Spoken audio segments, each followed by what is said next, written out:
I don't know if you caught that. That was one of my new friends here down at the allotment. I've got a pair of tits living over there in that box, and you can hear the... oh, there we go. Nice to have some friends. Anyway, this is a midsummer jaunt around my allotment. It's a glorious period of weather, the best we've had for a number of years really, and it's not for me to complain, albeit we had to do a bit of watering. Things are really coming on, and we might even catch up a delayed start. This is me having a go at playing espaliers after a friend was complaining about the birds getting his cherries. I mentioned really the only way is having them trained, and realised I'd not followed my own advice, and hey presto, a cheap $3.99 in pounds, or maybe about $5 American, cherry tree quickly turned into an espalier. That's a long-term project of a few years, I suspect. The smaller greenhouse filled with tomatoes of a variety. Some of these are traded with friends, and it means I've got a few different types. I've done a regular one this year, which is Alicante, and I forgot just how productive that plant is. But in there is the one I'm really hoping to turn tricks this year, Brandywine, after reading about this predominantly on American sites, and I'm looking forward to just tasting that.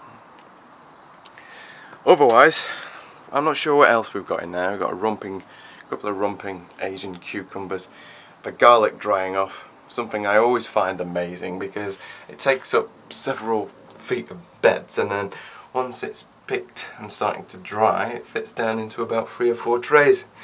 That'll be dried. I think it's on week number 3 now. I do like these. Just let me show you this before we go, if I don't knock the camera off. If you can, oops, stripy tigerella.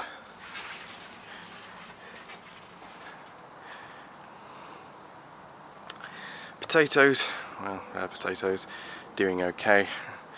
Ready to start getting the second early soon.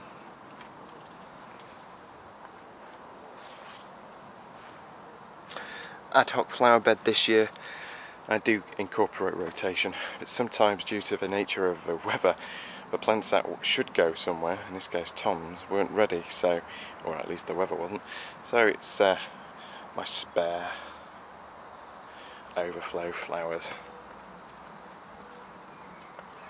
Sweet Million, I mentioned this last time, I've had a look. I know why I was foxed by this plant, because on the picture there's a myriad of small tomatoes, so I assumed it was a bush variety, but it is indeterminate to be trained as a cordon, I think, and I haven't, so well, they can do their best. Too late to train them now. Couldn't germinate any large pumpkins this year, so I'm stuck with New England and jack-o'-lantern, and as always I cover areas where the beds are likely to be cleared earlier rather than later, and in this case it was full of garlic. There's still Chinese garlic standing, although the bottom third of the leaves are yellowing, and they'll be out this week. In the drying room of a greenhouse, I always keep a variety of Chinese greens like choy sum, pak choy, bok choy on the go to fill in the gaps, and they work quite well. It's not really the time midsummer to grow these, but I'm really not that bothered. They fill in a gap, along with things like coriander. Thai courgette. Difference between a normal courgette, they just look pale. Not a vast amount, but they look different. As always, the cold frame, stocked and armed to fill in any gaps.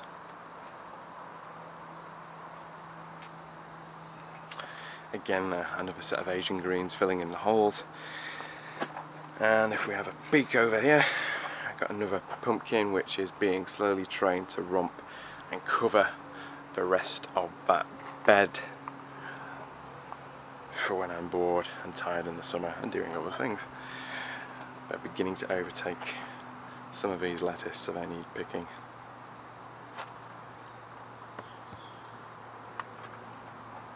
Into the small tomato house, again mostly similar to what I've got elsewhere. such as Alicante, Brandywine, Costaluta Florentino, and a yellow one which I think is called Sunrise, traded with another gardener. The doors are open at the moment because though it's early, we know it's going to be hot.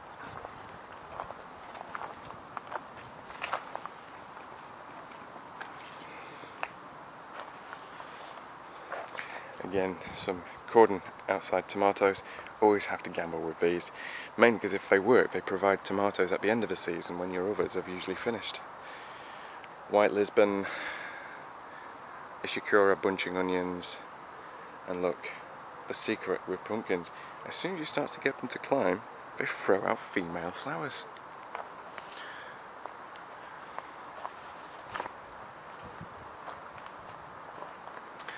Shallots, used to try different varieties, but I have to admit I just stick with Golden Gourmet and Red Sun now, and they are drying off, bulbing up very nicely.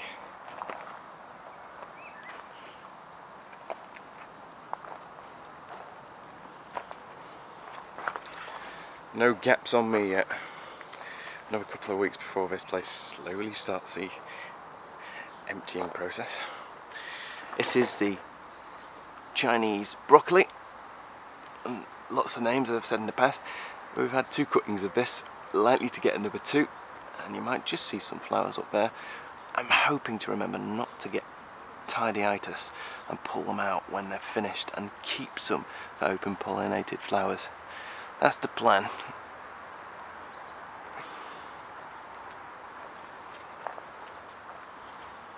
I think that big yellow flower is on a marrow tiger cross. If you've ever wondered about marrows, they are courgettes, but if you pick them young, they're slightly bigger than a courgette.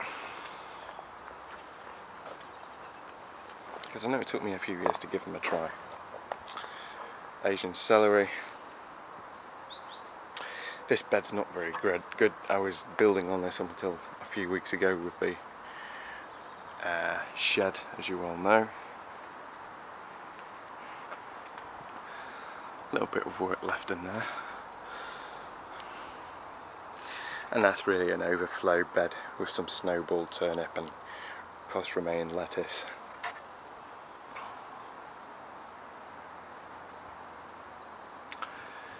Quick peek at the shed. Always an experiment. I need to see how far back this can get items to grow. So this year predominantly it's basils, and it's not vast amount of light in here, but the temperature's fine. So it's just to see if they'll grow for next year, to see what will.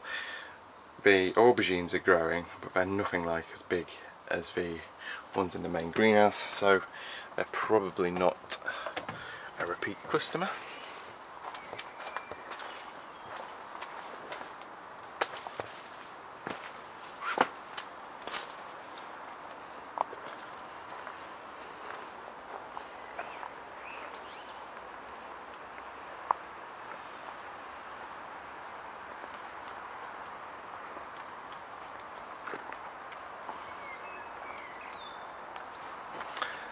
Garlic bed, that's drying as you know, replaced with autumn cauliflower, autumn giant, although I have to admit they're catching up and not far off the summer ones.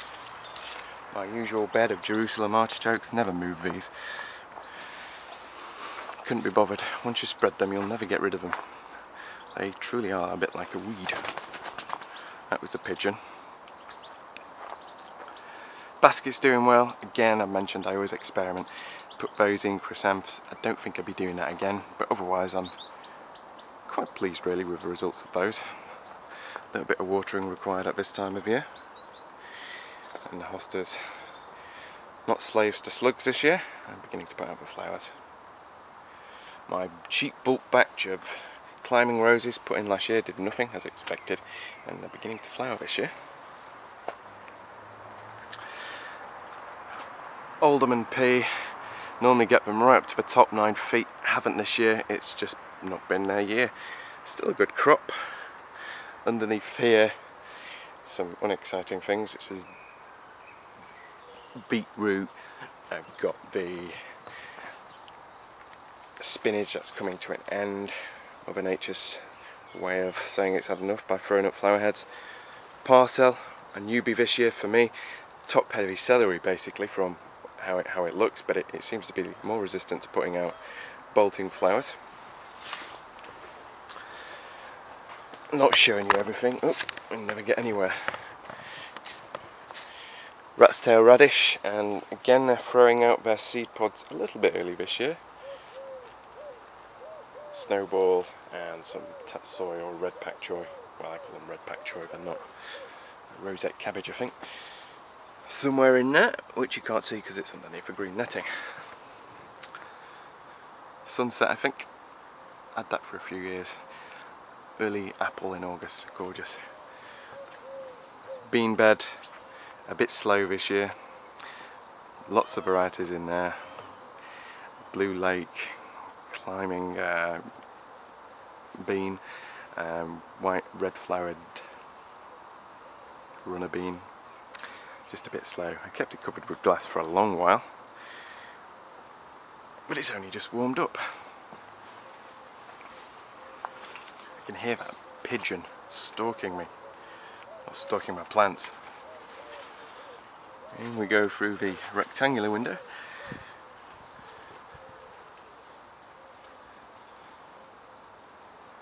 Another train tree. Lord Rochester. Have a Google of that. Tell me if you think I'll ever get any fruit.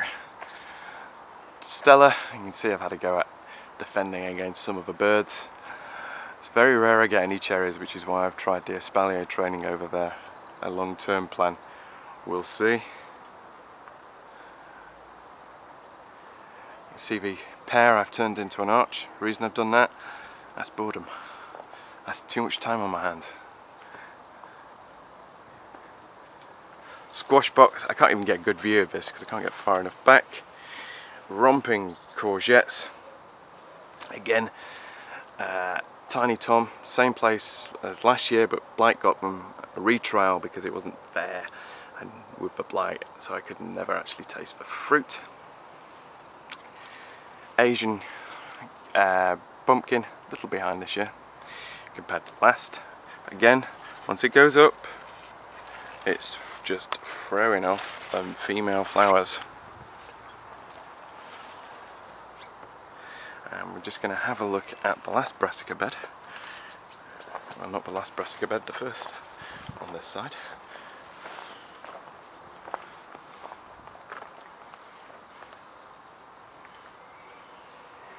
Really good broccoli, calabrese, as always. Only problem is they're F1s and they all come at the same time, so you've got to get your broccoli mouth on to eat them. Chicory, sugarloaf and radicchio. I like the radicchio. They come up with streaks of red. But the star, the big star, OS Cross. Look at those monsters. If I knew they were going to be that big, those are a metre diameter, I would have given them 2 metres diameter. That's one for next year. And they also seem pretty resistant to slug damage, which is quite useful. Beasts. Broccaflower, new one for me. Basically it's calabrese without a central head, and they keep on throwing up the secondary heads, although they're primary heads in this case, earlier than the calabrese, but taste very similar. New one, and I think I'd do a more bigger bed of that next year. Purple-headed Italian cauliflower, Sicilian something. Must watch the time on this video so we don't run out. Go down our woodland path. Rhubarb a bit poorly this year because it's where I stored the soil for the shed, so it was a bit late coming through. Hopefully it shall recover.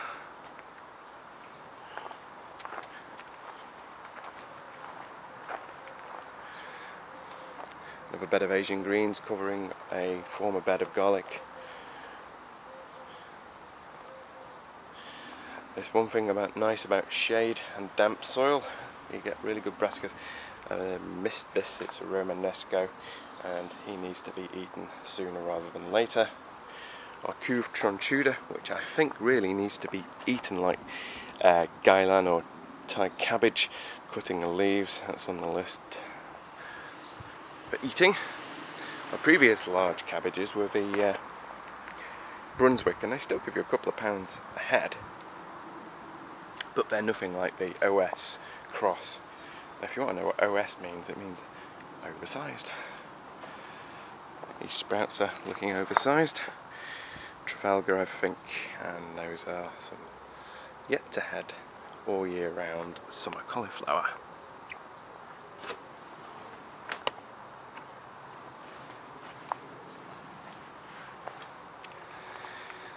Another bed of Asian cabbage planted slightly later so I can get a longer crop. I do like these, they look nice, even if it tastes like eating cardboard sometimes. Kale, Tosca Nero di Toscana. I know a lot of people use them as ornamental plants.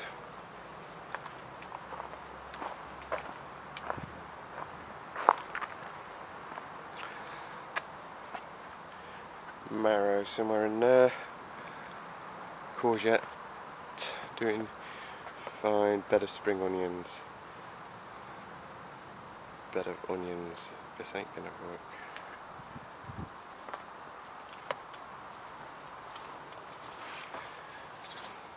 The greenhouse, which we've seen, things are coming on. Supok chilies. I've now got some flowers on the Devil's Red Tongue. Hopefully the others are gonna follow suit. The cayennes are really bulking up. We have some baby chilies down there, and those are aubergine moneymaker.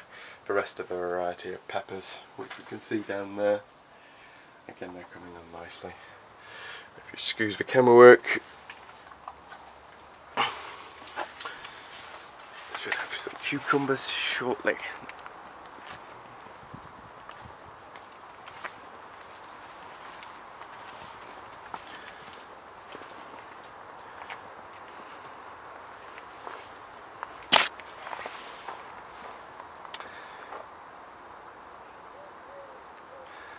Well, unfortunately I'm running out of battery power, so this is going to be a swift trip. You can see the broad beans coming nicely. See the kohlrabi, summer herbs.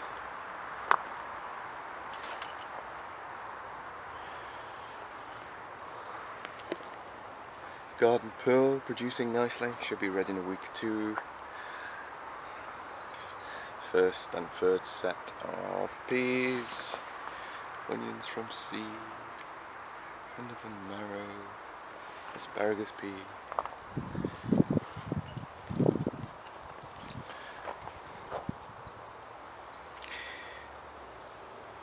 Definitely ready for harvesting some of these.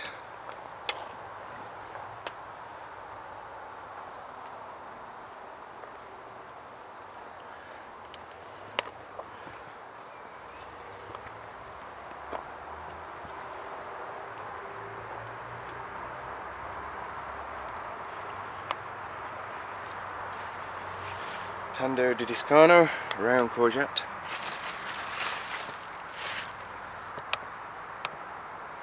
Trading my pumpkins along these vines, sorry, the frame this year.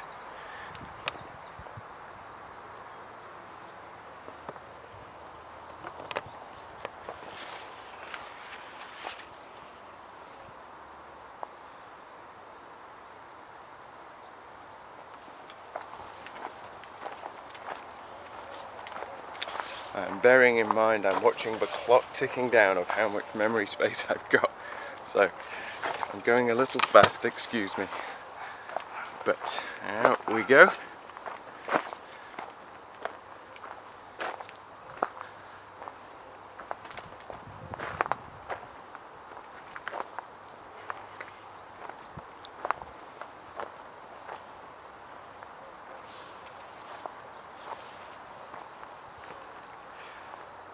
Almost there. Well, I hope there's been some sort of plan to this video.